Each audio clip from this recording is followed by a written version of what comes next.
Hello, Libra. It's OMG Tarot, and this is your someone secretly talking about you tarot card reading. So here we go with astrology. Oh my God. Woo! Dropped some cards, broke some backs, and now we're shuffling again. We're good. All right, I'm going to start with the astrology reading cards to figure out who is secretly talking about you. And then we're going to do a tarot card spread and get some of the details going. All right, so there's about to be an exposure. Someone's getting exposed. Get first card. This person could be Sun, Moon, Rising, Sagittarius, or any of the three cards that I'm about to pull. Or they could just be giving you these cards vibes, you know? And with the Sagittarius, the energy imbues power, superior confidence, and enthusiasm, with faith, good fortune, and authority. Oh, Sagittarius, you broad-minded, attractive, thick-thighed, baby-faced fire sign. Don't you love it? As a Libra, I would guess that you love it.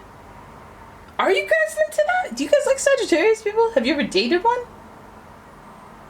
I'm gonna put that in the community post. Haven't seen that combo before. I see how it would work though. Then we have Pisces. The energy is wistful, endlessly loving, compassionate, and forgiving. It confuses and softens resolve. Ooh.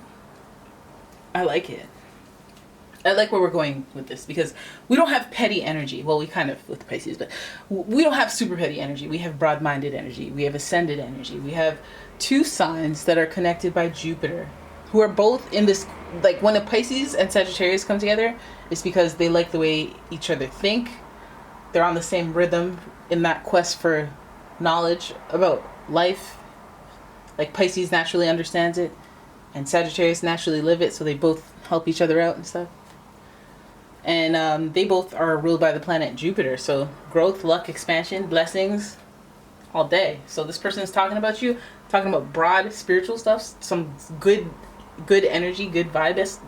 What? Like you name it. I don't want to jinx it. Let's just keep going. Then we have Gemini. Gemini, Mr. Chit Chat, Miss Chit Chat. Okay. Gemini energy. The energy is communicative, mischievous, lively, witty, and informative. Stimulating exchange is possible.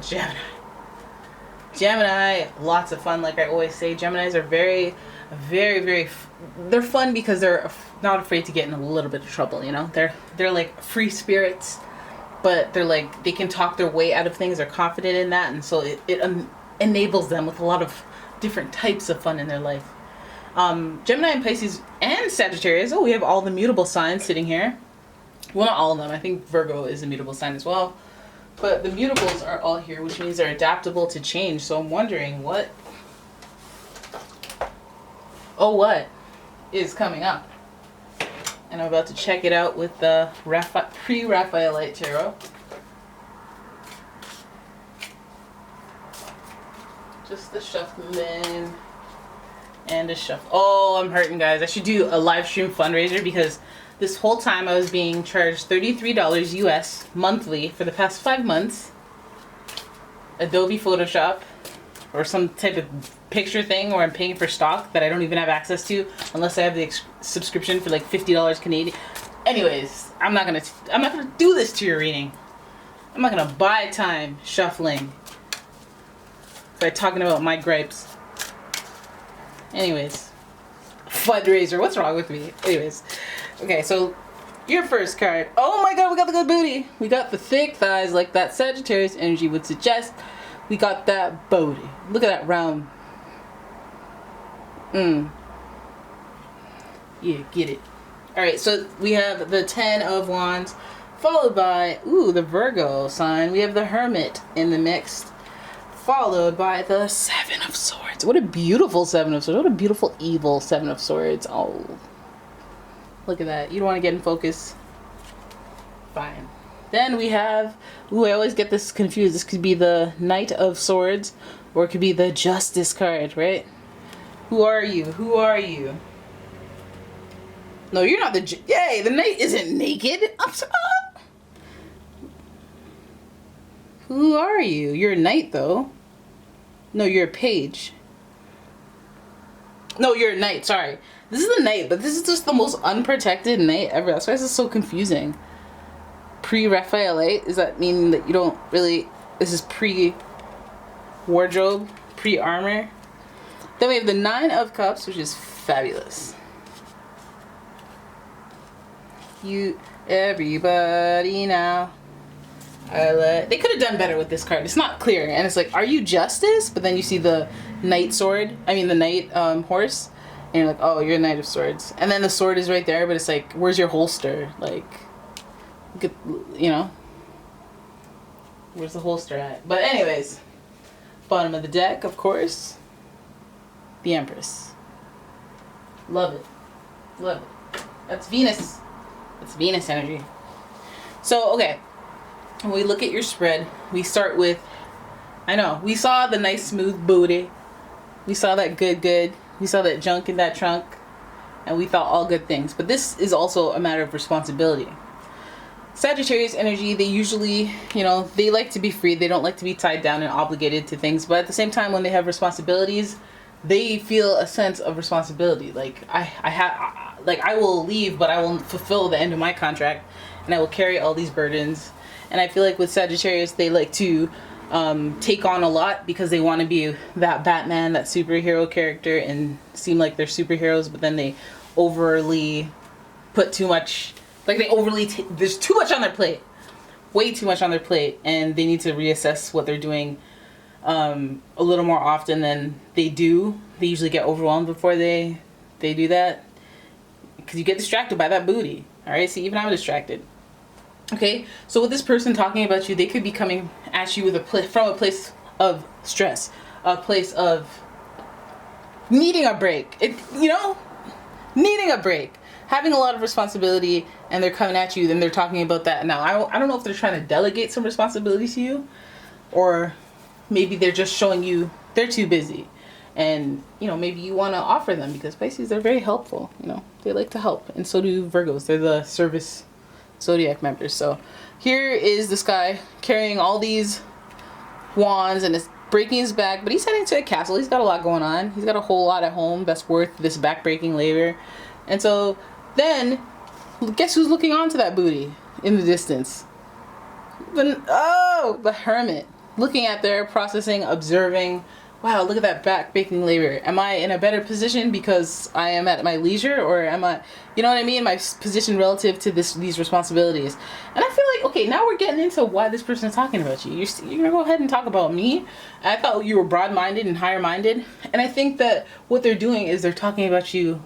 It could be an inner dialogue. Could be a broad-minded thing where it's an inner dialogue, because they're observing you and they're seeing how hard you work, and they're seeing how committed you are to your responsibilities. And perhaps they're in a place of observation because they've dropped the ball in that area. Okay, and they're feeling inspired from you. They're learning from you. They're, this doesn't feel like, they could be a little irritable. They could be a hater, and then they could be an observer because they're a hater. And then they could start to gain that respect, because they're broad-minded. Their view isn't very on the pettiest level. They could show some aggression because we have that Wands energy there. But, when you're carrying 10 bricks on your back and you're knelt over, and then somebody walks by and is like, oh, hey, how's it going? It's like, oh my God, I hate you. Are you really a bad person, or are you Mars/Wandsing? So then we have the 7 of Swords, and that's where this whole ish takes a turn. That's where I go, okay, well, you're observing me, you're seeing what I do, you're seeing my backbreaking, you're seeing how responsible you are, you respect me to some degree, you're broad-minded. But what do you do with that intel? What do you do with the broad-minded way that you have, your mischievous and your talents with persuasion? What do you do with it? What do you do with your ability to observe people and gain information about them? What do you do with your knowledge of how people's body language is, and how they're, not body language, emotional intelligence? Like, you can sense things in people, and also you're a little psychic, a little intuitive. What do you do with it? You use it to your advantage. And that's what I feel like they're gonna do. I feel like they're observing you, and they're watching you in your responsibilities, and they're, using their keen intuition and their emotional intelligence to be mischievous and manipulate and adapt to the situation so that they can, hey, what is this about? Rob you? I don't know if it's a straight up robbery, but I do think that there's somebody wearing a false mask around you, and it might be this person that's talking about you. They're wearing this false mask, but they're observing you.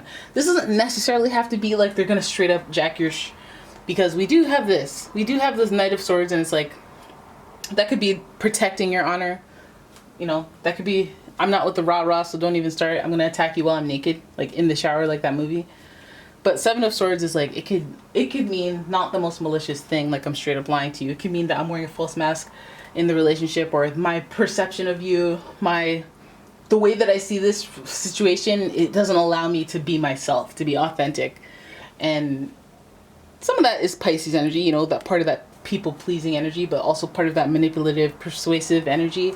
A mix of that, and you got yourself a whole different caricature than who you really are in order to observe and be in somebody's good graces, or to see what they're doing, see what their formula is for gaining this level of Ten of Wands fame, gaining this much notoriety, this much responsibility.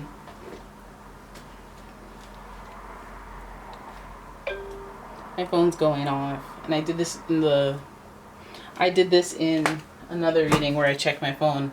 It's like an auto thing today. I don't know what's going on. I never do that, but I'm really, really sorry, guys, that I did. So then we have 2 swords cards, and that's more air signs. That's what makes me feel like this is a mental warfare, right? We got right here, okay? Because this Knight of Swords, okay, so now I feel why they did it like this. Okay, Knight of Swords is in the air. You're not even on the ground. You're up in the air, setting off to attack before you even got your armor on, before you even got your clothes on, because you all hasty and hot-headed, and you're on a black horse, which means this is like the Angel of Doom. This is even like the one of them white horses that comes to rescue you, or, you know, let me do some mission, carry out some mission at least that was requested by the king. This is some hothead who's just like out of the shower, is like, what'd they say? Forget it, I don't care what I'm wearing. Where's my horse? Where's my sword? Right? And the sword, the horse is even whack because he took off and he jumped so high he's up in the air. This guy's all over the place. And I'm wondering if that has anything to do with the false mask in the relationship, that this person, you know, you could have somebody who's looking real calm and nice, and they're observing you, and they're like, oh, let me shadow you. Let me see what you're doing, because I'm so inspired by you. I want to know more. I want to learn. I want to be educated. You know, I have a good feeling about you and all this stuff. But maybe that's a fake mask, and they're really like this hothead, and they're jealous, and they're, you know, they have those qualities to them, and that's not cute. That's not cute. I feel like there's a lot of spiritual anecdotes to this one.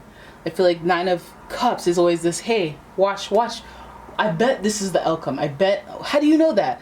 I watch. I can feel it. And if that's you about this person, like you have like, you feel like this person's sus. Like they're too into you. They're too like, they want to know what's going on with you. They're too happy for you. They're too like, where's this? Is this coming from a place of genuineness, or is this coming from a place of like you're being fake and you have some type of ulterior motive? Like what is it? What is it? Anyways, go with your gut instinct. And I know that I went from this person could be an inspiration, and this person could see you as an inspiration and, you know, and an honor. Then we got to that Seven of Swords, and like, what's your motive though? What are you trying to do? You're trying to observe what? So you can do what? So you can fly off the handle about what? What is this? What is this? And then it's like, oh, I don't even have to figure out what this is, because you guys already know. Nine of Cups is like, you innately know. You innately know. Like, if you think this person's gonna fly off the handle and get the chopping, and that means this person's coming for my job, then it's like, okay, you know that's going down, so it's time to do the spiritually elevated thing, take advantage of that Sagittarius energy, and be like, let me be a little more broad-minded. You're on level 6, I'm on level 12, okay? I'm 2 steps ahead of you. I'm actually 6 steps ahead of you. And that's that on that, because you can't get me, because even though you're observing me and my back-breaking labor, you're observing my back. You're not seeing what's going on in the front, and right now I've got a shank in my front pocket, and you don't know about it. So watch me and you fake. Oh my God, how did this go from such a positive reading to like such a negative? I mean, the whole reading is mutable if you ask me. Right, so there it is. That is your reading. I hope you guys enjoyed it. If you did, please give the video a thumbs up and share it with your fellow Libras. And if you would like a personal reading, please check out the description for a link to my website. as well as a link to my Etsy shop and all that. Don't forget to share. Don't forget to like. Don't forget to leave a comment. I think I asked a couple of questions. Yeah, guys, thanks so much for watching. Never really get to talk to you guys. I was thinking of doing a live stream. I'm probably going to get on and do a live stream sometime this week. So stay tuned. Put your notifications on because YouTube knows they don't like to share my video. I don't know why. Thought we had a good thing, me and you, YouTube. What's your deal? You know? I thought you cared. But anyways, I'll see you guys. Bye.